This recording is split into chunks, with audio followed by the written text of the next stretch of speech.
Hi there. In this video we'll look at payroll, specifically the Employees Center. We'll create a new employee, edit an employee, pay some employees, create a payroll schedule and see what that is, and pay some more employees, as well as modify their hours. We'll quickly take a look at printing pay stubs and a couple of reports as well. So in order to get to the Payroll Center, I can just simply click on Employees or click on the Payroll Center, whatever you like to do.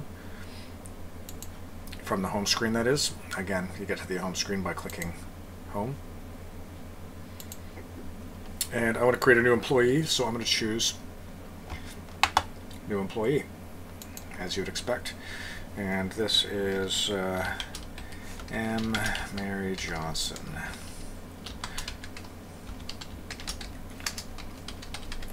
Mademoiselle Mary M. Johnson. I'm just going to put a placeholder SIN in there. 123, 123, 128. And she's female, and she was born on July 10th, 88. So 10/7/88 for my workstation. In my region, it's required by law to collect all of this information. I'm not going to bother though. I'm sure you know how to fill out a database field. And I'm going to jump over to payroll info. So we pay her. I'm not going to use the payroll schedule quite yet. I will apply her to the weekly payroll schedule once I create it. I can take a look at the taxes. So I'm just going to say, do not display that again. I'm going to close that report.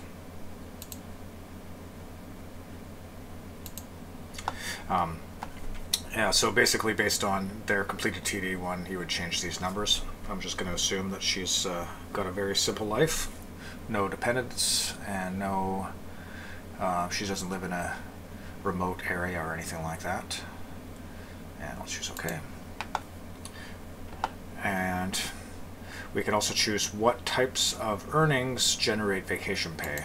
So I'm going to choose salary, hourly overtime, hourly wage, as well as time and a half. And OK. And then we'll go ahead and add some earnings for her.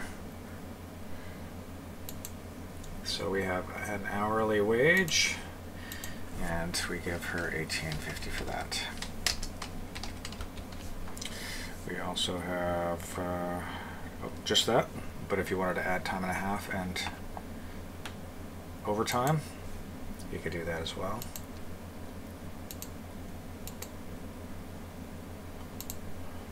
Time and a half, any hours over 8 hours. Double time, any hours over 12. Employment info, we need their hire date for various reasons, and that is 1/3/16. And this person is a music instructor.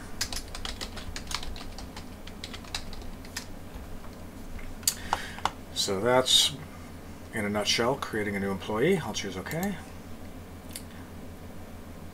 And no, I'm not going to set that up quite yet. I'll visit this in a later lesson, so I'll leave it as is. Close that TD1. And now to modify these employees, of course, just like in all of these items in the centers, we can just simply double click. So I'm going to give Ronald Conton a $1 an hour raise, so I could just simply double click on him or click once and choose the pencil. So under payroll info, I'm going to give him $22.50, and you'll see that hourly overtime and time and a half updates to reflect that change once I tab out of the field. And he is now called a senior technician.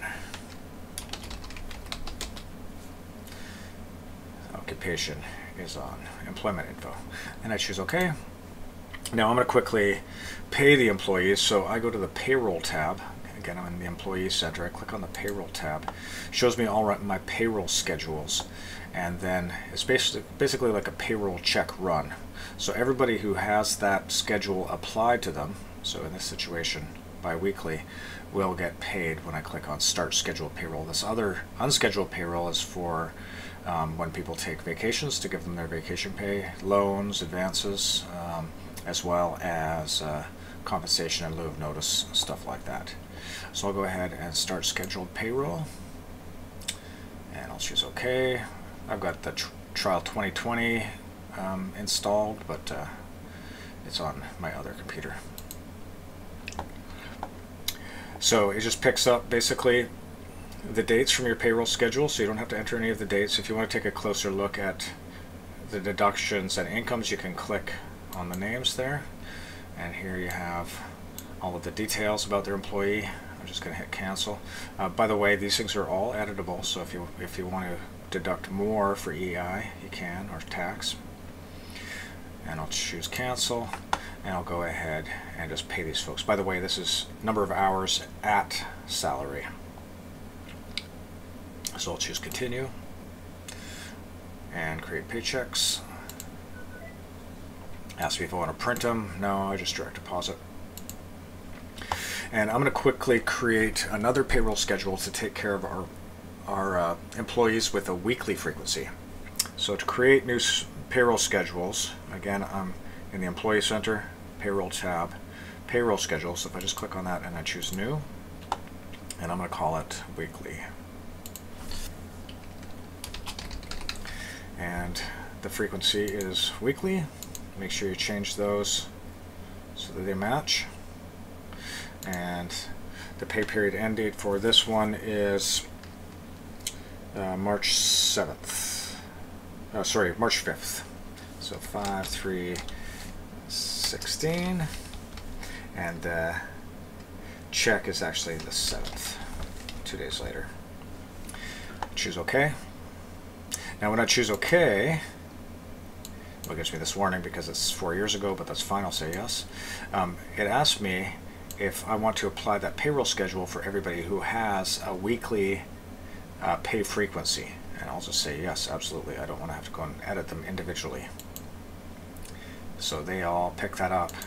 And now, when I click on Start Schedule Payroll, I'm paying the remaining employees. So I'll choose Continue and create paychecks.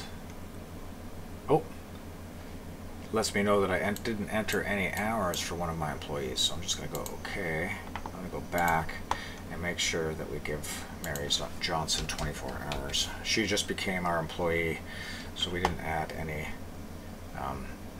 default hours to her record, as we don't know how much she works. So I'll choose Continue, create paychecks. All that beeping was all of the paychecks being recorded, and I'll choose Close. Now in order to see the stubs, if I go File, Print Forms, Pay Stubs, and that was for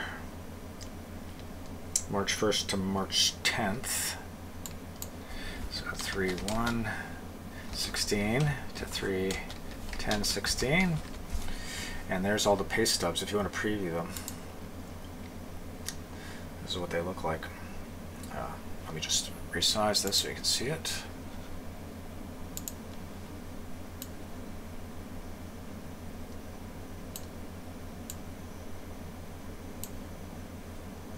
That's basically it. So basically, if you're paying your employees by direct deposit, you generally need to give them a wage statement as well. So you can just simply email that.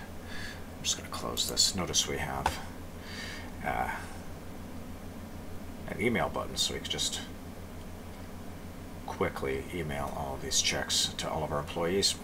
All of these pay stubs, I should say. In my region, it's required by law that we give them the means to view electronic versions of their pay stubs. I think they have to express that they don't presently have it. Most people do, though of course. Now, some of the reports here. We have the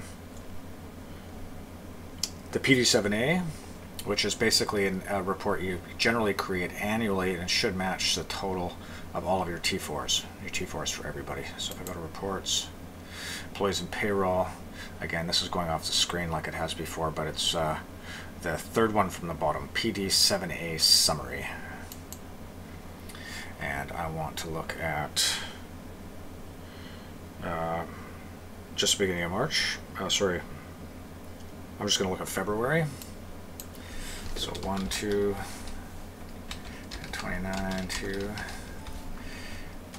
So basically that's all of the amounts for all of our employees that we deducted and remitted. And we also have something called the payroll summary.